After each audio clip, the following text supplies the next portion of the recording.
Assalamu alaikum students, welcome to the channel online learning. Today we learn about the biology for grade 10 joints. आज का हमारा topic है joints. Joints क्या होते हैं? A joint is the location at which two और more bones make contact. ऐसी जगह जहाँ पे एक और दो या दो से ज़्यादा जो बोन्स हैं आपस में कांटेक्ट कर रही होती हैं, और जिस कांटेक्ट की वजह से आपकी जो बॉडी है उसमें मूवमेंट हो सकती है, या फिर आपकी बॉडी को जो है वो सपोर्ट प्रोवाइड की जाती है, उस कांटेक्ट को कहा जाता है joints. Types of joints. Joints की तीन तरह की टाइप्स हैं। Number 1 immovable joints, number 2 slightly movable joints, number 3 movable joints. Movable joints को फर्दर टू कैटेगरीज में डिवाइड किया गया है। Number 1 hinge joints and number 2 ball and socket joints. Immovable joints, जैसा कि आपको इसके नाम से पता चल रहा है इमूवेबल। इमूवेबल का मतलब ये है कि ऐसी चीज़ जो कि मूव ना कर सके। तो इमूवेबल जॉइंट्स का मतलब ऐसे जॉइंट्स हैं जिनके ज़रिए आपकी बॉडी के अंदर कोई भी मूवमेंट नहीं होती। इसमें एग्जांपल है आपकी स्कल की। आपकी स्कल में जो बोन्स पाई जाती हैं, उन बोन्स के ज़रिए उन बोन्स का जो मकसद है, जो उनका फंक्शन है, वो मूवमेंट नहीं है, बल्कि स्कल की जो बोन्स होती हैं वो आपकी ब्रेन को प्रोटेक्ट कर रही होती हैं। तो यानी कि स्कल की जो बोन्स है वो मूवमेंट नहीं कर रही होती, वो इमूवेबल जॉइंट्स में कैटेगराइज्ड की जाती हैं। स्लाइटली मूवेबल जॉइंट्स, जैसे कि नाम से पता चल रहा है स्लाइटली मूवेबल। स्लाइटली मूवेबल का मतलब ये है कि ऐसी चीज़ जो कि थोड़ी मूव करती है, ज़्यादा मूव नहीं करती, लेकिन थोड़े अमाउंट में मूव कर रही होती है। तो स्लाइटली मूवेबल जॉइंट्स ऐसे जॉइंट्स होते हैं जिनके ज़रिए आपकी बॉडी के अंदर थोड़ी सी मूवमेंट होती है। फॉर एग्जांपल आप अगर बात करें वर्टिब्री की, यानी कि अपनी रीढ़ की हड्डी की, तो आप रीढ़ की हड्डी के ज़रिए आपकी बॉडी में थोड़ी हद तक जो है वो मूवमेंट होती है, ज़्यादा मूवमेंट नहीं होती, इसलिए इसको स्लाइटली मूवेबल जॉइंट्स कहा जाता है। Movable joints. मूवेबल जॉइंट्स, जैसे कि इसके नाम से पता चल रहा है कि यानी कि ऐसे जॉइंट्स जिनके ज़रिए आपकी बॉडी के अंदर मूवमेंट हो सकती है, उसको कहा जाता है मूवेबल जॉइंट्स। इसमें एग्जांपल है आपके शोल्डर की। आपकी शोल्डर में जो जॉइंट होता है उसके ज़रिए आपकी आर्म की मूवमेंट हो जाती है। आपके हिप जॉइंट है, एल्बो जॉइंट है, या फिर आपका नी जॉइंट है। और मूवेबल जॉइंट्स की बॉडी के अंदर बहुत ज़्यादा टाइप्स होती हैं, लेकिन जो इसकी मेन टाइप्स हैं वो दो तरह की हैं। Number 1 hinge joints and number 2 ball and socket joints. Hinge joints. Hinge joints क्या होते हैं? हिंज जॉइंट्स ऐसे जॉइंट्स होते हैं जो कि सिर्फ आगे पीछे मूव कर सकते हैं, यानी कि वो डायरेक्शंस में साइड्स पे मूव नहीं करेंगे, या तो सिर्फ आगे मूव करेंगे या फिर पीछे मूव करेंगे। जैसा कि आपके डोर के ऊपर ये जो पुर्जा लगा होता है, इस पुर्जे के ज़रिए आपका डोर जो है वो सिर्फ दो डायरेक्शंस में मूव कर रहा होता है, और सिर्फ एक वन प्लेन के अंदर मूव कर रहा होता है। इसमें एग्जांपल है, हिंज जॉइंट्स में एग्जांपल है आपकी कहनी की।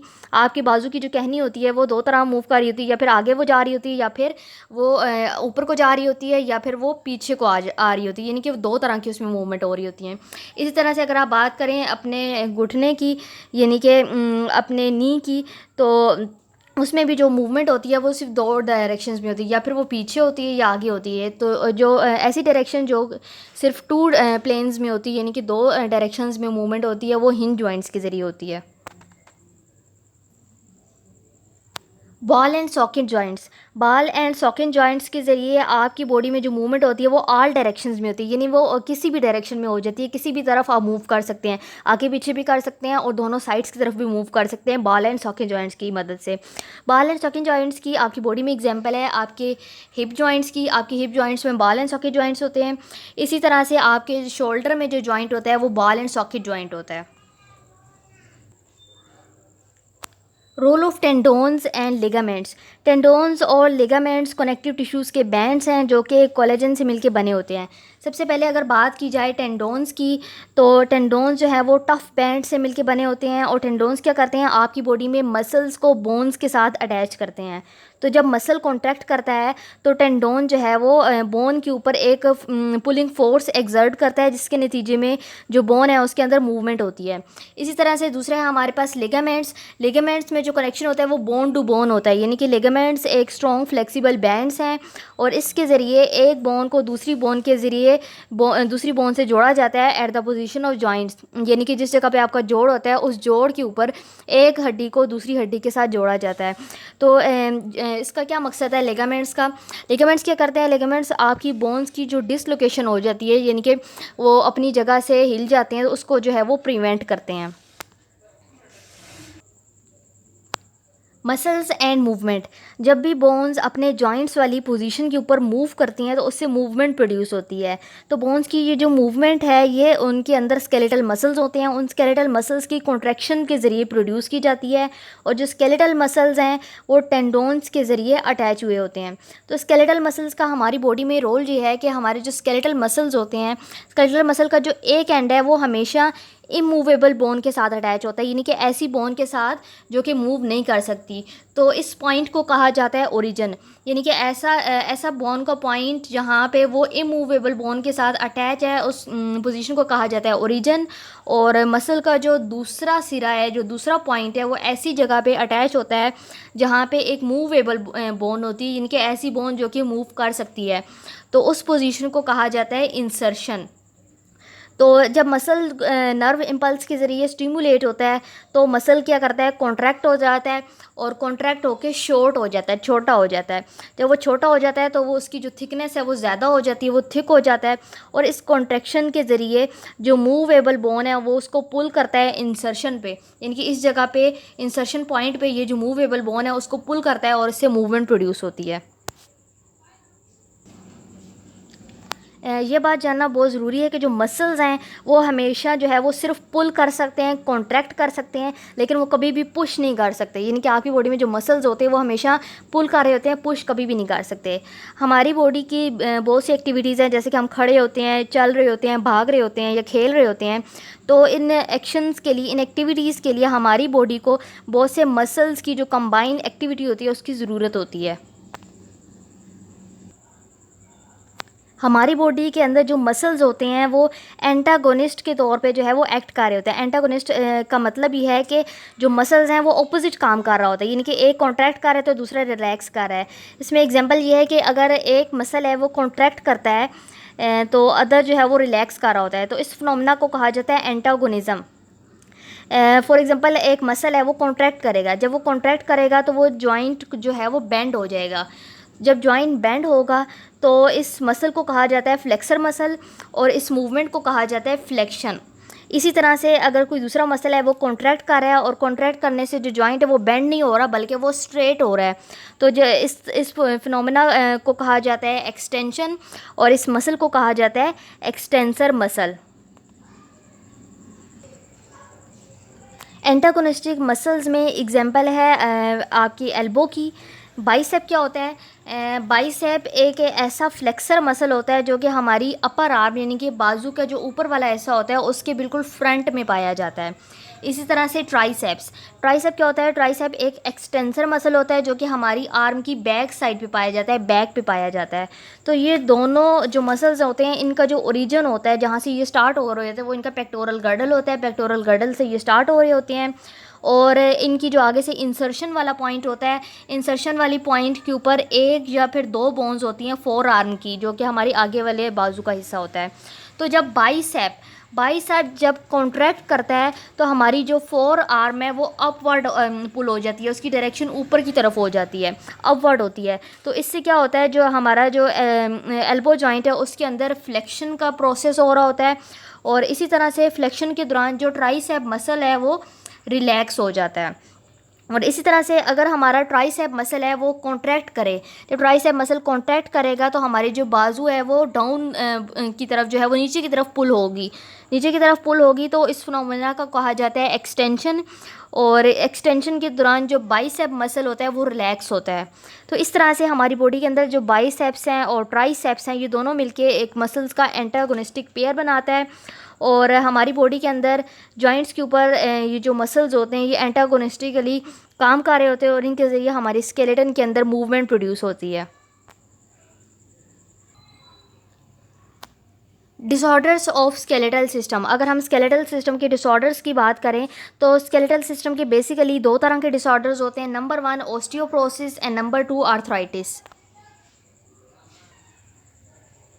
ओस्टियोप्रोसिस क्या होता है, ओस्टियोप्रोसिस एक बोन डाइजीज़ है जो कि अडल्ट्स में पाई जाती है, स्पेशली जो ओल्ड पीपल होते हैं जिनकी एज ज़्यादा हो जाती है उनके अंदर ओस्टियोप्रोसिस की डाइजीज़ के चांसेस ज़्यादा होते हैं। और ये ज़्यादा जो है वो औरतों में इसके चांसेस ज़्यादा होते हैं, यानी कि वो औरतें जिनकी एज ज़्यादा हो जाती है। ऑस्टियोप्रोसिस क्या क्या अंदर क्या होता है, आपकी बॉडी में जो बोन्स होती हैं, बोन्स के अंदर कैल्शियम और फास्फोरस की कमी हो जाती है। और इसकी रीज़न क्या है, इसकी रीज़न ये है कि आपकी मेल न्यूट्रिशन, आप ऐसी खुराक ले रहे हैं जिसके अंदर विटामिन सी या प्रोटीन्स आपको नहीं मिल रहे, तो उससे जो है आपकी बोन्स के अंदर विटामिन सी की कमी हो जाती है। या फिर आपकी फ़िज़िकल एक्टिविटीज़ कम है, आप ज़्यादा मूवमेंट नहीं करते, ज़्यादा चलते नहीं हैं। या फिर डेफिशिएंसी ऑफ ईस्ट्रोजन हार्मोन, ये भी आपकी बॉडी के अंदर बहुत ज़्यादा इंपॉर्टेंट होता है, क्योंकि आपकी बॉडी के अंदर जो ईस्ट्रोजन हार्मोन होता है वो आपकी बोन्स के अंदर मिनरल्स को डिपॉजिट करता है। तो जब फीमेल्स की जब एज ज़्यादा हो जाती है और इनका जो रिप्रोडक्टिव साइकिल है वो स्टॉप हो जाता है, तो इनके अंदर ईस्ट्रोजन ज़्यादा प्रोड्यूस नहीं होता। तो ईस्ट्रोजन ज़्यादा प्रोड्यूस नहीं होगा ज़्यादा अमाउंट में, तो आपकी जो बोन्स है वो वीक हो जाएंगी, उसमें मिनरल्स डिपॉजिट नहीं हो सकेंगे। और इसके अलावा आपकी बॉडी के अंदर अगर ग्रोथ हार्मोन्स की जो सिक्रीशन है उसकी अमाउंट कम हो जाए तो उससे भी ऑस्टियोप्रोसिस काज हो सकता है। और इसके अलावा आपकी जो है बोन्स के अंदर जो मिनरल्स की जो डेपोजिशन है वो कम हो जाए तो उससे भी ऑस्टियोप्रोसिस काज हो सकता है। आर्थराइटिस, आर्थराइटिस का मतलब है इन्फ्लेमेशन इन जॉइंट्स। इन्फ्लेमेशन का मतलब ये है कि आपकी जॉइंट्स के ऊपर स्वेलिंग हो जाती है, और ये ओल्ड एज में और वुमेंस के अंदर ये ज़्यादा कॉमन होती है। और आर्थराइटिस के अंदर आपकी बॉडी में पेन फील होता है, या फिर आपके जॉइंट्स हैं उनके अंदर स्टिफनेस हो जाती है, वो ज़्यादा अकड़ जाते हैं। ख़ास तौर पर वो जॉइंट जहाँ पे आपको ज़्यादा वज़न पड़ रहा होता है, फॉर एग्जांपल आपके हिप के जॉइंट्स, आपके एंकल के जॉइंट्स। तो आर्थराइटिस के ट्रीटमेंट में आपको पेन किलर दी जाती हैं या फिर एंटी इन्फ्लेमेटरी मेडिसिन दी जाती हैं। अगर टाइप्स ऑफ आर्थराइटिस की बात की जाए तो आर्थराइटिस की 3 तरह की टाइप्स हैं। Number 1 osteoarthritis, number 2 rheumatoid arthritis and number 3 gout. सबसे पहले अगर हम बात करें ऑस्टियो आर्थराइटिस की, तो ऑस्टियो आर्थराइटिस के अंदर आपकी जो जॉइंट्स हैं, जॉइंट्स के अंदर कार्टिलेज की डीजनरेशन हो जाती है, यानी कार्टिलेज जो है वो ख़त्म हो जाता है। और इसके अलावा इसकी रीज़न ये है आपके जॉइंट्स के अंदर जो लुब्रिकेंट है, जो आपकी जिसकी वजह से आपकी जो जॉइंट्स है वो इजीली मूव कर रहे होते हैं, वो लुब्रिकेंट भी डिक्रीज़ हो जाता है। तो और आर्थराइटिस के अंदर आपकी जो बोन्स की जो जॉइंट्स वाली पोजीशन होती है, वहाँ पे जो 2 बोन्स है वो आपस में फ्यूज़ कर जाती है, आपस में मिल जाती हैं, जुड़ जाती हैं, जिसकी वजह से आपकी जो मूवमेंट है वो बिल्कुल ख़त्म हो जाती है, आप मूव नहीं कर सकते। दूसरे आपके पास रीमाटाइड आर्थराइटिस। रीमाटाइड आर्थराइटिस के अंदर आपकी जॉइंट्स में मेम्ब्रेन्स पाई जाती हैं, उन मेम्ब्रेन्स के ऊपर इन्फ्लेमेशन हो जाती है, यानी स्वेलिंग हो जाती है।